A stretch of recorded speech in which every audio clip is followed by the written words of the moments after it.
Hi everyone, welcome back to my channel. आज की video में हम करने जा रहे हैं क्लास 10th का new chapter that is heredity. इससे पहले जो हमने चैप्टर किया था वो था हाउ डू ऑर्गेनिजम्स रिप्रोड्यूस। उसी के अंदर हमने कुछ कुछ चीजें पढ़ी थी कि कैसे पेरेंट्स से चाइल्ड के अंदर जो है उनके पेरेंट्स के ही कुछ कैरेक्टरिस्टिक्स चाहते हैं, किसके थ्रू, क्रोमोसोम्स या डीएनए के थ्रू। और उसी को आज हम थोड़ा सा डिटेल में और पढ़ेंगे। So let's get into the chapter now. तो सबसे पहले हम देखेंगे कि होता क्या है। हमें पता है कि जो ह्यूमंस हैं उनके जो आगे वाली जनरेशन है, मतलब पेरेंट के बाद उनके चाइल्ड आते हैं, तो पेरेंट से ही क्या है उनके कुछ जो कैरेक्टरिस्टिक्स है वो किसमें जाते हैं, अपने आगे वाली जनरेशन या चाइल्ड में। वो जाते किसके थ्रू है, क्रोमोसोम्स के थ्रू। क्रोमोसोम्स के अंदर क्या होता था, डीएनए होता था या जीन्स होते थे। ठीक है, तो वही जो जीन्स थे वो कुछ ना कुछ ट्रेड्स लेकर जाते थे अपने चाइल्ड के अंदर। ट्रेड्स क्या होता है, जैसे हमारा आई कलर हो गया, हमारे बालों का कलर हो गया। सो इनको क्या बोलते हैं, ट्रेड्स। तो ह्यूमंस क्या जो डीएनए में या क्रोमोसोम्स में जो ट्रेड्स है वो आगे पास होते हैं उसके चाइल्ड में या नेक्स्ट जनरेशन में। एक चीज हमने और देखी थी कि जो चाइल्ड और जो पेरेंट है ये सिमिलर होते हैं बट सेम नहीं होते। मतलब इनका बॉडी स्ट्रक्चर सेम होता है, ठीक है, सबके दो आंख होते हैं, दो कान होते हैं, एक नोज होती है, टंग होती है, वेरियस बॉडी पार्ट, ये तो सबका बॉडी डिजाइन तो सेम है। अब अगर हम पेरेंट्स और चाइल्ड का कंपैरिजन करें तो उसमें हो सकता है कि किसी किसी का आई कलर बच्चे और पेरेंट का सेम हो, हेयर कलर सेम हो, स्किन कलर सेम हो, तो ऐसी चीजें सेम हो सकती है। लेकिन ऐसा नहीं है कि वो same to same exact copy ही बना दे। बहुत रेयर केसेस में होता है कि वो सेम टू सेम एग्जैक्ट अपने पेरेंट जैसी शक्ल भी बच्चे में होगी, बहुत ही रेयर।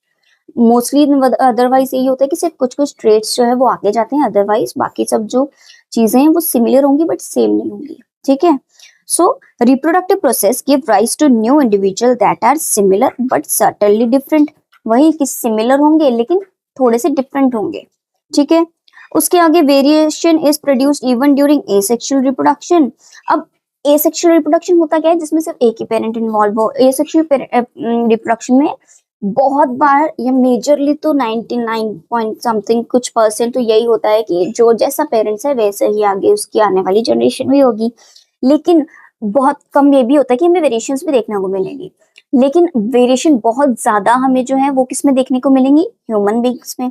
ठीक है, क्योंकि वही सेम बात आ गई कि पेरेंट्स की शक्ल 100% सेम पेरेंट्स बच्चे से नहीं होगी।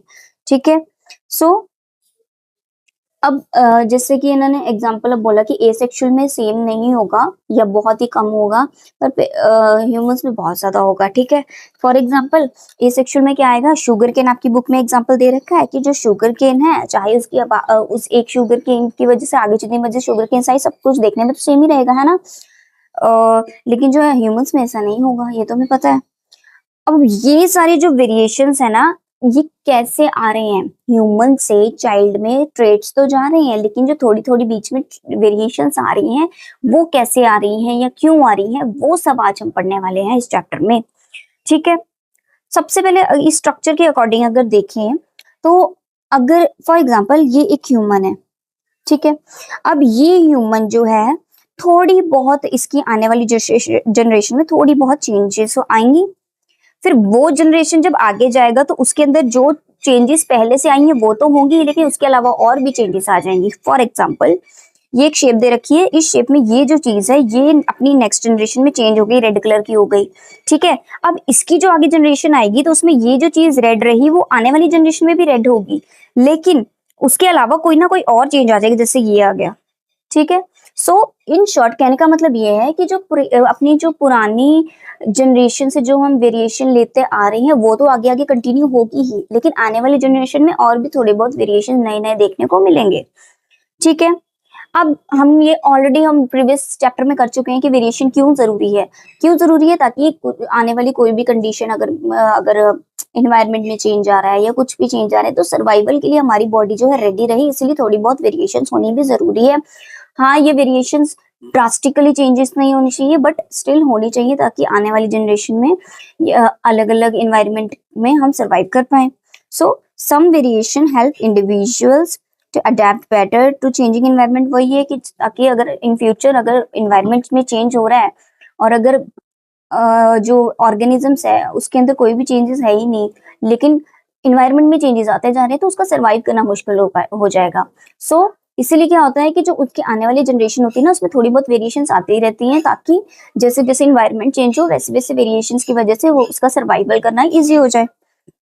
As a result, individual with advantages variations are more likely to survive and reproduce। वही है कि जो वेरिएशन करेगा वो ज्यादा उसके चांसेस है सर्वाइव करने के। अब हम देखेंगे हेरिडिटी होता क्या है।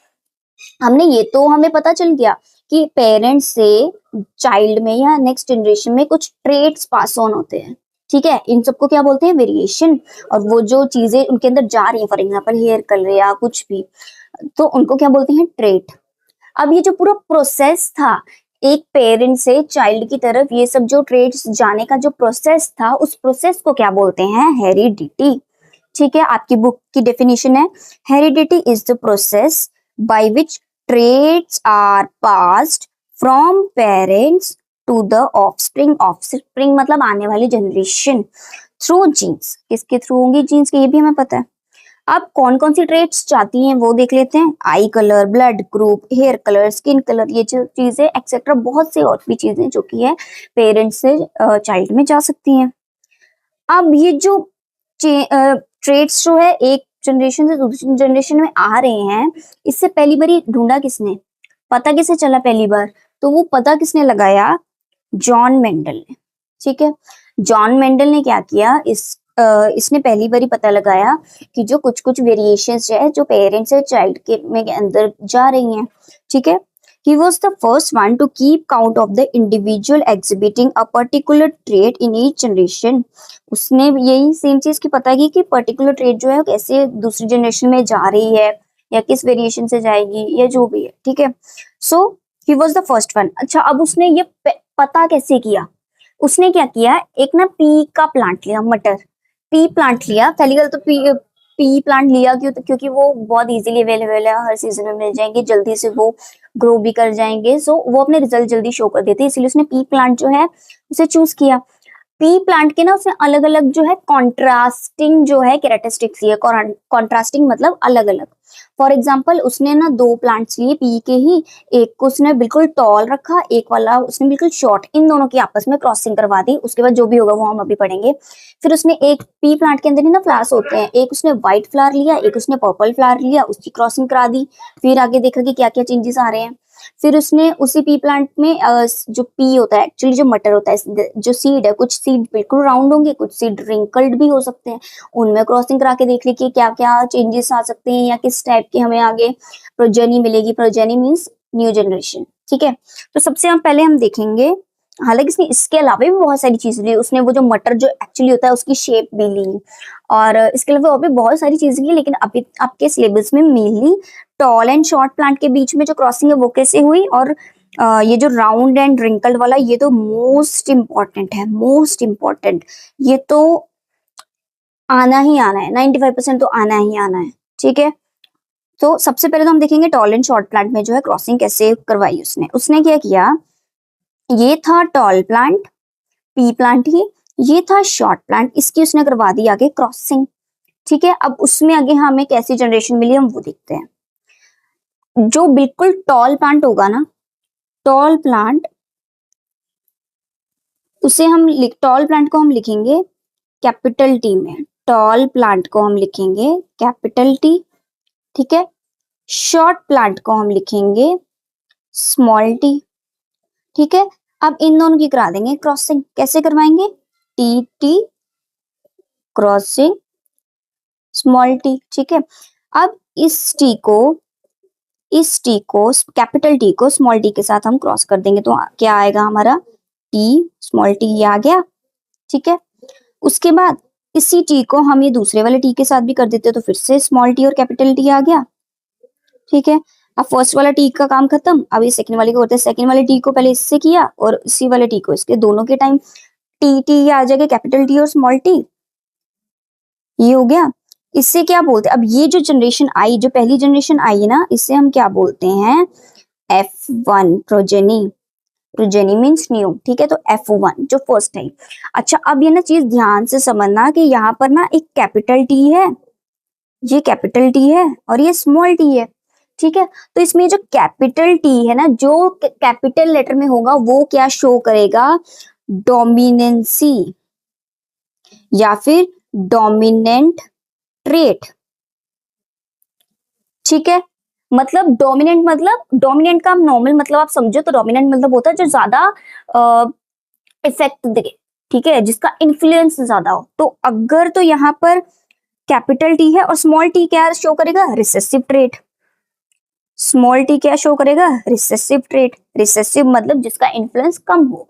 ठीक है, अब यहाँ कैपिटल टी भी है स्मॉल टी भी है, तो ऑब्वियसली अब टी कैपिटल टी यहाँ पर ऑलरेडी है जो ऑलरेडी डोमिनेंसी शो कर रहा है, तो यहाँ पे छोटा वाला तो कुछ इफेक्ट दिखाई नहीं पाएगा। ठीक है, तो मतलब कैपिटल टी का यहाँ पर होगा ज्यादा इफेक्ट, तो ये कैपिटल टी होने की वजह से ये जो प्लांट है ये क्या निकलेगा, टॉल। ठीक है, सेम इसी तरह यहाँ पर भी स्मॉल टी भी है कैपिटल टी भी है, अब यहाँ कैपिटल टी की डोमिनेंसी ज्यादा है तो ये भी क्या होगा, टॉल। सेम ये भी टॉल होगा और ये भी टॉल होगा। ठीक है, जितनी भी इन पे टॉल और स्मॉल की जब हमने क्रॉस शॉर्ट की जब क्रॉसिंग करवाई तो पहली जो जनरेशन आएगी सारी क्या निकलेगी, टॉल। ठीक है, ये सब क्या निकली, ऑल टॉल। अब हम क्या करेंगे, अभी है तो ये सारे चारों सेम है ना, कोई भी दो पकड़ लो उनकी फिर से एक बार क्या करवा देंगे, क्रॉसिंग। अब वो देखो वो कुछ ऐसे होगी, ये है। ठीक है, इनकी अब करेंगे क्रॉसिंग। सबसे पहले क्या होगा, ये कैपिटल टी इसको इस वाले कैपिटल टी के साथ क्रॉस किया तो क्या आएगा, दो कैपिटल टी आया। ठीक है, अब ये दो कैपिटल है, सोचो एक एक कैपिटल टी होता तो ही वो टॉल बन जाता था प्लांट, यहाँ तो दो है तो मतलब ऑब्वियसली ये क्या होगा, टॉल प्लांट ही होगा। अब इसी टी को ये सेकंड वाले स्मॉल टी के साथ हम करेंगे तो ऐसा आएगा। अब एक डोमिनेंट ट्रेट है एक रिसेसिव है, तो ये क्या होगा, कैपिटल टी आ गया तो ये भी क्या होगा, टॉल। अब ये स्मॉल टी को इस वाले कैपिटल टी से क्या किया, क्रॉस, फिर से यही आएगा, एक डोमिनेंट एक रिसेसिव, तो मतलब ये भी क्या होगा, टॉल। अब ये स्मॉल टी ये भी स्मॉल टी, अब दोनों ही स्मॉल है, जब तक दोनों स्मॉल ना हो तब तक ये शॉर्ट नहीं हो सकते। ठीक है, अगर एक भी कैपिटल टी आता तो फिर ये क्या शो करता, टॉल, लेकिन अब ये दोनों स्मॉल है तो ये क्या शो करेगा, शॉर्ट। तो आंसर ये क्या आया, टॉल, ये भी टॉल, ये भी टॉल, ये क्या है, शॉर्ट। तो अगर आप इसका रेशियो निकालो तो रेशियो क्या आएगा, कुछ इस तरह हम लिख सकते हैं, टॉल रेशियो शॉर्ट। तो क्या आंसर आया, टॉल कितने हमारे पास, 1 2 3, 3 रेशियो, ये शॉर्ट है तो 1, क्या आएगा, 3:1। ठीक है, इतना समझ आया। अच्छा एक चीज और, ये जो सेकंड जनरेशन निकली इसे क्या बोलेंगे, F2 प्रोजेनी। ठीक है, ये हो गया। अब इसका कंक्लूजन क्या निकला, हम वो देखते हैं कि कंक्लूजन ये निकला कि it indicates that both the tallness and the shortness traits were inherited in the F1 plants. अब इन्होंने क्या बोला है, वही जो मैंने आपको कराया ना, वही चीज कंक्लूजन में दे रखी है कि जो F1 प्रोजेनी थी इसमें क्या था, स्मॉल और शॉर्ट और टॉल दोनों के क्या थे, ट्रेट्स आ गए, लेकिन जो टॉल वाला था वो क्या था, डोमिनेंट, इसलिए सारे प्लांट्स क्या निकले, टॉल। जब हमने F2 प्रोजेनी जब हमें मिली तो इसमें क्या हुआ, इसमें भी टॉल और शॉर्ट दोनों के ट्रेट्स थे, लेकिन इसमें कि हमें क्या मिला, इसमें 3 हमें टॉल प्लांट्स मिले, एक शॉर्ट प्लांट मिला। शॉर्ट प्लांट क्यों मिला, क्योंकि दोनों करेक्टर्स इसमें क्या थे, रिसेसिव के। ठीक है, this led Mendel to propose that two copies of vector controlling traits are present in sexually reproducing organism. These two may identical. उसके बाद उन्होंने ये बोला कि हर पेरेंट से जो चाइल्ड में है वो दो दो आपको क्या है मतलब एक फादर से मिलेगा कोई ट्रेट, एक मदर से मिलेगा, और दोनों मिलके जब चाइल्ड में जाएंगे तो दो जीन्स या दो ट्रेट्स हो जाएंगे आपके पास। और ये क्या है, ये ट्रेट्स एग्जैक्टली सेम भी हो सकते हैं, कोई वेरिएशन भी शो कर सकती है, बिल्कुल डिफरेंट भी हो सकते हैं, कुछ भी हो सकता है। ठीक है, अब हम नेक्स्ट देखेंगे क्रॉसिंग बिटवीन। अच्छा ये जो ना ये बहुत इंपॉर्टेंट है, ये भी एग्जाम में वैसे तो पूछा जाता है, बट इससे भी ज्यादा इंपॉर्टेंट है जो हम सीड वाला भी करेंगे। ठीक है, इसके बाद तो ये भी वैसे इंपॉर्टेंट है, ये भी बहुत बार पूछा जाता है, so don't take it lightly, है बहुत ईजी है, एक आध बार करोगे तो हो जाएगा। नेक्स्ट है व्हाइट वॉयलेट प्लांट। अब ये same to same exact same जैसे हमने टॉल एंड शॉर्ट में किया ना वही है। फॉर एग्जाम्पल पर्पल को पी ले लो और व्हाइट को स्मॉल w। ठीक है, इनकी क्रॉसिंग कराई तो फर्स्ट प्रोजेनी तो आपकी यही निकलेगी, ऑल पर्पल। ठीक है, फर्स्ट प्रोजेनी ऑल पर्पल निकलेगी। फिर जब इनका आप क्रॉस करवाओगे तो सेम पहले वाले की तरह क्या निकलेगी, आपके 3 पर्पल निकलेंगे और एक जो है आपका व्हाइट फ्लावर निकलेगा, सेम वही चीज है, ठीक है। इसकी क्रॉसिंग इतनी कुछ खास पूछी नहीं जाती है, बट अगर करनी भी है तो सेम टू सेम इस वाले की तरह सेम। अब हम देखेंगे जो मेंडल ने राउंड और येलो जो सीड था उसकी क्रॉसिंग रिंकल्ड और ग्रीन सीड के साथ कैसे कराई, ठीक है। तो ये देखो, पहले उसने लिया राउंड और येलो सीड, राउंड को उसने लिख दिया कैपिटल आर आर में, येलो को लिख दिया कैपिटल वाई वाई में, ठीक है। उसके बाद उसने लिया wrinkled and green, wrinkled and green seed, wrinkled को उसने स्मॉल आर आर में लिखा, ग्रीन को उसने स्मॉल वाई वाई में लिखा। अब इनकी क्या करा देंगे, इन दोनों की क्रॉसिंग, ठीक है। जब हमने क्रॉसिंग करवाई तो वो कुछ इस तरह का प्रोजेनी बनाएगा। देखो, ये कैपिटल आर इस स्मॉल आर के साथ, आर मतलब जो आर आर वाले इकट्ठे नहीं जाएंगे, ना ही वाई वाई वाले इकट्ठे जाएंगे, तो ये चीज तो यहाँ पर नहीं होगी। हम लोग सिर्फ आर को वाई से करेंगे, चाहे वो कैपिटल चाहे स्मॉल हो, ठीक है। फर्स्ट कैपिटल आर इसको क्रॉस करवाया स्मॉल वाई के साथ, ठीक है। तो क्या निकला, आर वाई, ठीक है। उसके बाद ये आर आर वाला खत्म, अब ये कैपिटल वाई को करवा देंगे स्मॉल आर के साथ, तो क्या आया, वाई आर, ठीक है। अब क्या रहा, ये इस वाले को करवा देंगे इस वाई के साथ, तो यहाँ पर भी क्या आया, R R, sorry R Y. उसी तरह कैपिटल वाई ये जो रह गया था इसे स्मॉल आर के साथ करवा दो, तो क्या आ जाएगा, आर वाई, ठीक है। तो अभी इसको अगर देखें ध्यान से तो क्या आंसर आ रहा है, आर वाई और स्मॉल वाई। अगर इसे थोड़ा रीअरेंज करें, देखो कैपिटल आर लिख दिया, ये दोनों, ये देखो ये दोनों सेम है, ये दोनों सेम है, ये दोनों भी सेम और ये दोनों भी सेम है, इसे हम लिख देंगे रीअरेंज करके। देखो कैपिटल आर, ये रहा स्मॉल आर यहाँ आ गया, ये रहा कैपिटल वाई, ये रहा स्मॉल वाई, सारी चीजें हमने लिख ली।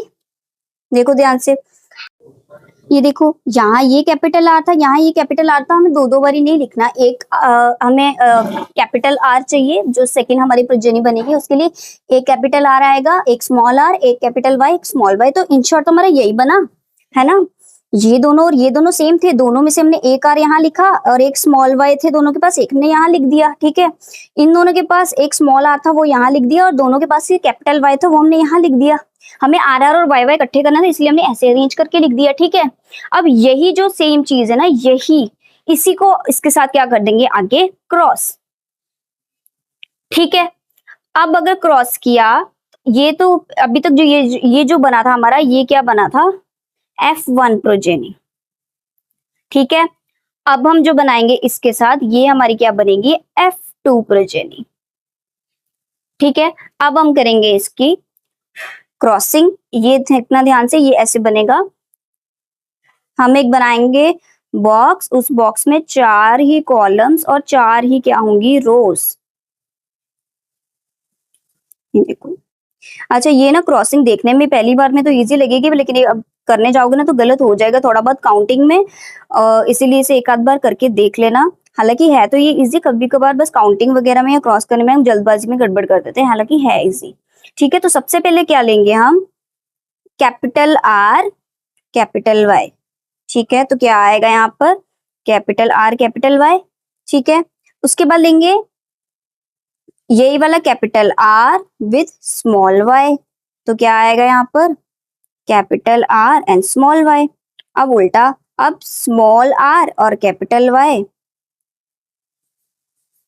उसके बाद small R into small Y, ठीक है। यही सारी सेम चीज जो हमने यहाँ लिखी, यही सेम चीजें यहाँ आ जाएंगी, ठीक है। लिख दें फिर से, capital R capital Y, capital R small Y, small R capital Y, small R small Y. अब इनकी करा देंगे हम क्रॉसिंग। क्रॉसिंग कैसे होगी, हम आपको याद है हम लोग प्रीवियस क्लास में बचपन में, मतलब जब हम मैथ्स में मल्टीप्लाई वगैरह भी करते थे या टेबल नए नए सीखे थे, तो वो ऐसे होता था, इसको इसके साथ मल्टीप्लाई कर दो या फिर इसको इसके साथ मल्टीप्लाई, इसको इसके साथ मल्टीप्लाई, जैसे मर्जी मल्टीप्लाई कर सकते हैं, वही चीज यहाँ पर होगी। एक चीज ध्यान रखना, कैपिटल आर अगर एक भी आ गया तो वो क्या शो करेगा, डोमिनेंसी ट्रेट, ठीक है, मतलब कैपिटल आर क्या शो कर रहा था, राउंड। एक भी अगर कैपिटल वाई आ गया तो वो क्या शो करेगा, येलो कलर। ठीक है, अगर दो हमारे पास स्मॉल वाई आ गए तो वो ग्रीन कलर होंगी, या दो स्मॉल आर आ गए तो वो रिंकल्ड हो जाएगा। अगर रिसेसिव ट्रेट दो आए तो हम वो मानेंगे। अगर रिसेसिव ट्रेट एक ही है, दूसरा डोमिनेंस वाला शो कर रहा तो हम डोमिनेंस वाला मानेंगे। इसलिए ध्यान से देखना अब क्या करना है। अब इसमें ना मैं अलग अलग कलर्स ले लूंगी ताकि आपको थोड़ा सा समझ आ जाए। ये देखो, इस आर वाई को आर वाई के साथ किया तो क्या आएगा, आर आर वाई वाई। ठीक है, अब इस कैपिटल आर और ये कैपिटल आर है ना, तो यहाँ पर भी क्या लिख लेंगे, कैपिटल आर कैपिटल आर। यहाँ ये कैपिटल वाई है, ये स्मॉल वाई है, तो हमने कैपिटल वाई स्मॉल वाई लिख दिया। सेम वही चीजें हम नीचे लिख रहे हैं इकट्ठे करके, सिर्फ बहुत इजी है। उसके बाद ये कैपिटल आर ये स्मॉल आर, तो हमने यहाँ लिख दिया कैपिटल आर स्मॉल आर। उसके बाद कैपिटल वाई, तो दोनों लिख देंगे यहाँ।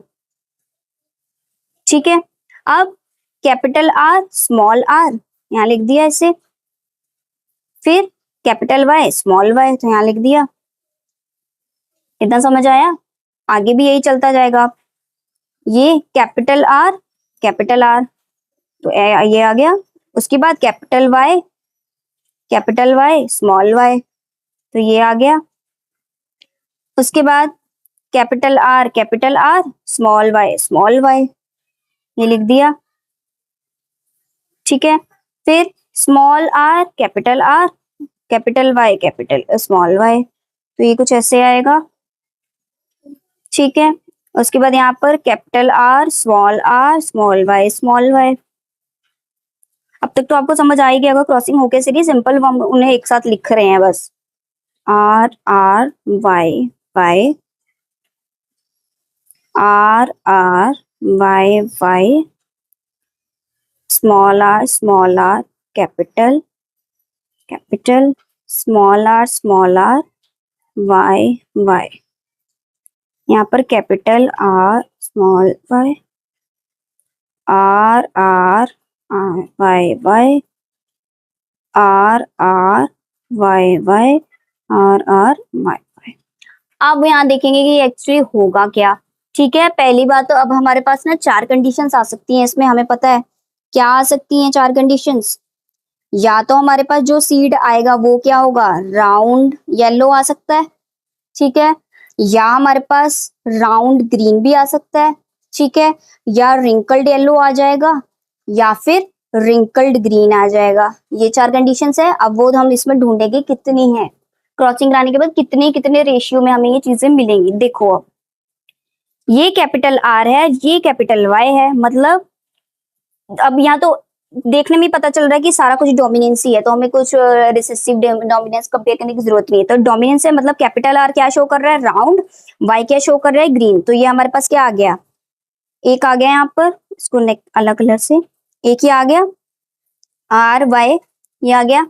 अब ये भी कैपिटल आर है, ये तो चलो है ही कैपिटल, ये वाई है, ये स्मॉल वाई है, लेकिन हम क्या देखते हैं हमेशा, डोमिनेंस वाला। अब ये एक हमारे पास कैपिटल वाई है, एक स्मॉल वाई है, लेकिन हम कौन सा मान के चलेंगे, कैपिटल वाला, क्योंकि ये डोमिनेंस ही शो कर रहा है। ठीक है, तो ये भी क्या हम कह सकते हैं कि ये राउंड और येलो शो कर रहा है, देख सकते हैं, ये रहा राउंड एंड येलो। अब ये कैपिटल आर है, यहाँ कैपिटल वाई है, तो ये भी राउंड एंड येलो। एक कैपिटल आर और एक कैपिटल वाई जहां मिला वो राउंड एंड येलो शो करेगा। ये भी एक कैपिटल आर, ये कैपिटल वाई, ये भी राउंड एंड येलो। ये कैपिटल आर, ये कैपिटल वाई, ये भी राउंड एंड येलो। ये चेंज हो गया। अब देखो कैसे, ये कैपिटल आर है दोनों, ये तो हो गया राउंड। ये दोनों कैपिटल वाई है, तो ये क्या बन गया, ये बन गया दोनों, सॉरी दोनों स्मॉल थे, दोनों स्मॉल क्या शो करते हैं, ग्रीन कलर। तो ये क्या बना फिर हमारे पास, इसको अलग कलर से लिखेंगे, ये बन जाएगा राउंड एंड ग्रीन, है ना। क्योंकि स्मॉल वाई हम लोग क्या लिख रहे हैं, तब से स्मॉल वाई अगर दो आ जाए तो ये दोनों क्या शो करेंगे, रिसेसिव ट्रेट। अगर एक वाई यहाँ पर कैपिटल होता तो तब तो हम येलो लिख लेते, अब दोनों ही स्मॉल है तो क्या बन जाएगा, ये ग्रीन कलर। नेक्स्ट देखो, एक कैपिटल आर एक कैपिटल वाई, तो ये भी क्या शो करेगा, राउंड एंड येलो। यहाँ पर फिर से एक कैपिटल आ रहा है, दो स्मॉल वाई है, तो ये भी क्या बन जाएगा, राउंड एंड ग्रीन। एक कैपिटल ये डोमिनेंस शो करेगा राउंड का, और ये दोनों स्मॉल वाई है, ये दोनों क्या बन जाएंगे, ग्रीन। ठीक है, राउंड एंड ग्रीन आ गया ये भी। Round and green. अब नेक्स्ट देखो, ये क्या है, कैपिटल आर कैपिटल वाई, तो ये भी क्या शो करेगा, राउंड एंड येलो। ये कैपिटल वाई कैपिटल आर, ये भी राउंड एंड येलो। आप देखो यहाँ पे, ये है स्मॉल आर, एक कैपिटल आर मिल जाए तो वो क्या बन जाना था, ये राउंड। लेकिन अब दोनों स्मॉल आर है, दोनों रिसेसिव ट्रेट्स हैं, तो ये क्या शो करेंगे, रिंकल्ड। स्मॉल आर को हम रिंकल्ड मान के चल रहे थे ना, पिछली साइड में देखो, ये देखो रिंकल्ड वाले को हम स्मॉल आर लेके चल रहे थे, है ना। सो ये क्या बन जाएगा अब, रिंकल्ड एंड येलो, येलो दोनों कैपिटल में इसलिए येलो, रिंकल्ड एंड येलो, इसको भी अलग कलर से, रिंकल्ड एंड येलो। अब ये देखते हैं, स्मॉल आ रहा है दोनों, तो ये रिंकल्ड तो रहेगा, और ये कैपिटल वाई एक आ गया, तो रिंकल्ड एंड येलो, ये भी रिंकल्ड एंड येलो बन गया, रिंकल्ड एंड येलो। अब नेक्स्ट देखते हैं, ये एक कैपिटल आर है, ये एक कैपिटल वाई, तो ये राउंड एंड येलो। उसके बाद ये कैपिटल आर है, ये स्मॉल वाई, मतलब कैपिटल वाला तो क्या बन जाएगा, राउंड, ये दोनों क्या है, ग्रीन। तो राउंड एंड ग्रीन हम पहले लिख रहे हैं, हाँ राउंड एंड ग्रीन लिखे, राउंड एंड ग्रीन। अब नेक्स्ट है, ये रहा स्मॉल आर, मतलब ये क्या हुआ, रिंकल्ड, और एक कैपिटल वाई है, मतलब ये क्या हुआ, येलो। तो रिंकल्ड एंड येलो लिखे, रिंकल्ड एंड येलो, ये रहा। अब ये वाला सबसे अलग ही केस है, चारों ही स्मॉल ट्रेट्स है, चारों स्मॉल ट्रेट्स हुए, तो मतलब दो स्मॉल आर है तो क्या हुआ, रिंकल्ड, और दो स्मॉल येलो है तो क्या हुआ, ग्रीन। ये सबसे अलग हुआ, ये सबसे डिफरेंट है अभी तक का, है ना। तो कौन सा कलर ले, ये क्या आएगा, रिंकल्ड एंड ग्रीन। अब हम करेंगे इसमें काउंटिंग, ठीक है। देखो सबसे पहले हम ढूंढेंगे राउंड एंड येलो वाला। देखो राउंड एंड येलो कहाँ है, 1 2 3 4 5 6 7 8 9, 9 आ गए, तो हम क्या लिख देंगे यहाँ पर, 9। अब हम ढूंढेंगे राउंड एंड ग्रीन, ये रहा 1 2 3, 3 आ गए, तो ये क्या आ गया, 3। अब हम लिखेंगे रिंकल्ड एंड येलो, 1 2 3, ये भी 3। लास्ट रह गया wrinkled and green, wrinkled and green एक एक ही केस है हमारे पास, तो यहाँ पे 1। ये अब अगर इन चारों को हम लिखेंगे रेशियो में, तो रेशियो में हम थोड़ा ऐसे लिखेंगे, देखो round and yellow ratio, round and green ratio, wrinkled and yellow ratio, wrinkled and green. अब इनको रेशियो में लिख दो, ये हमारे पास 9 था, रेशियो 3 रेशियो 3 रेशियो 1, क्या यही आया, इजी था। अब ये इस क्रॉसिंग की ना आपको एक आध बार प्रैक्टिस करोगे तो अच्छे से हो जाएगा, क्योंकि शुरू में अभी तो आपको इजी लगा होगा, लेकिन एक्चुअली जो क्रॉसिंग करने बैठोगे ना बिना देखे तो गलत हो जाएगा गारंटेड। तो इसलिए एक आध बार आप प्रैक्टिस करो तो हो जाएगा आराम से, ठीक है। अब हम देखेंगे नेक्स्ट टॉपिक कि ये जो ट्रेड्स है वो एक्चुअली एक्सप्रेस कैसे होते हैं, मतलब एक तरह से दूसरी जगह जा एग्जैक्टली कैसे रहे। तो हमें इतना तो पता है, एक फादर है एक मदर है, दोनों में से एक एक जो है ट्रेड्स आएंगे, चाइल्ड के अंदर 2 ट्रेड्स चले जाएंगे। या फिर अगर हम क्रोमोसोम्स की बात करें, क्रोमोसोम का दोनों का एक एक हिस्सा आएगा, ठीक है। अगर एक एक आया तो उसे हम क्या बोलते हैं, haploid.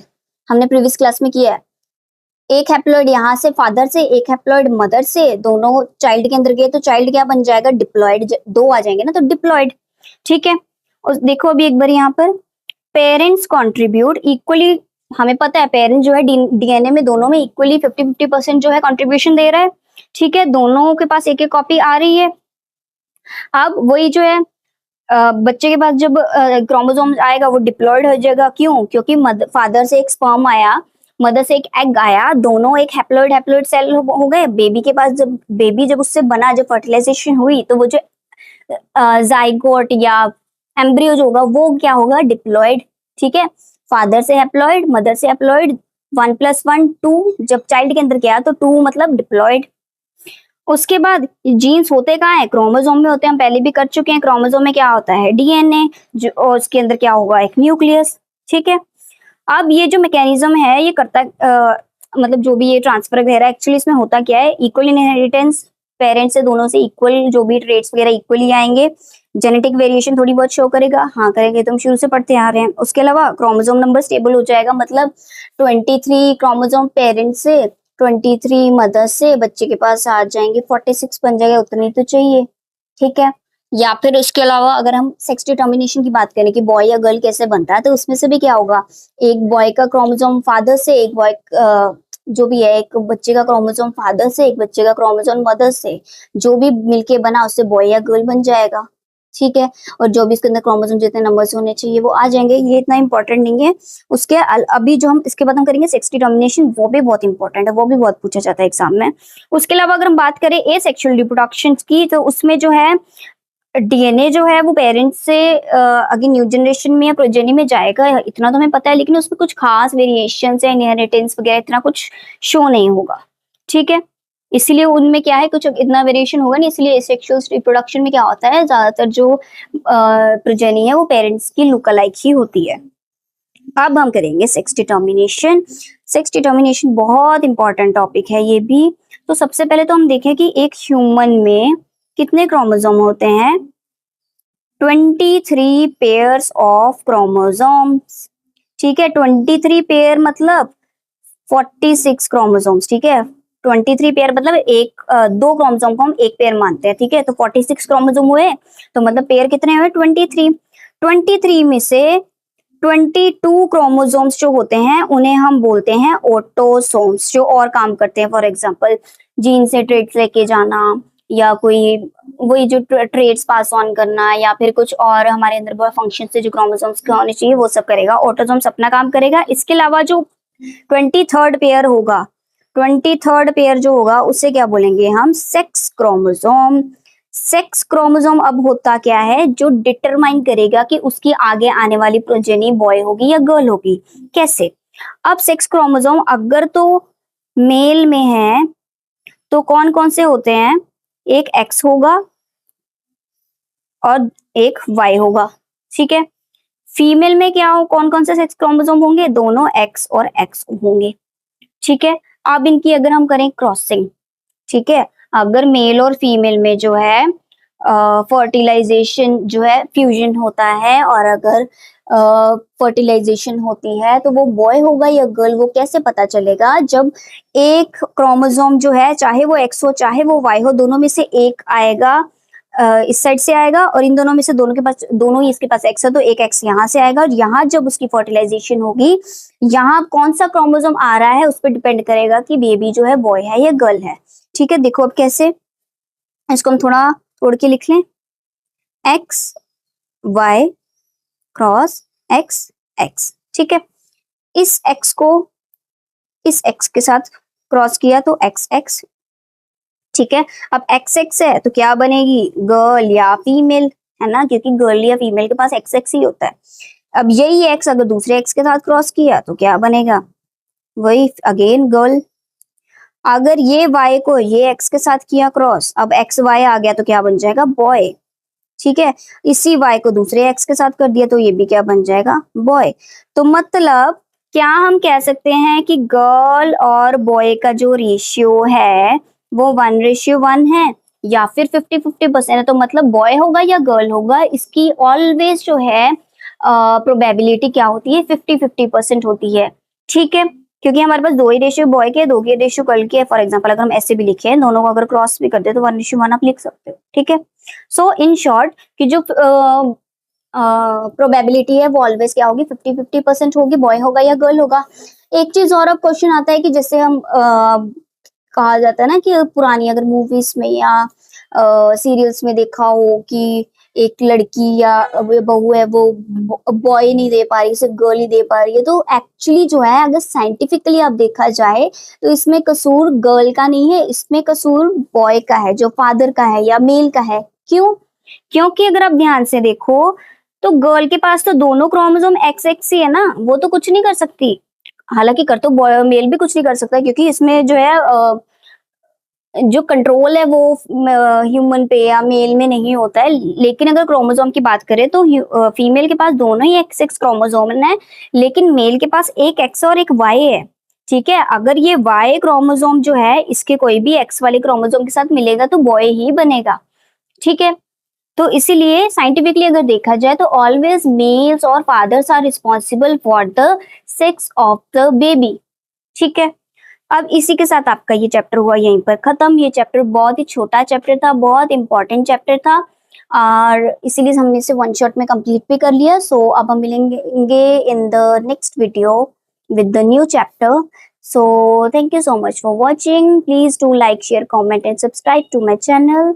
Thank you so much. Bye.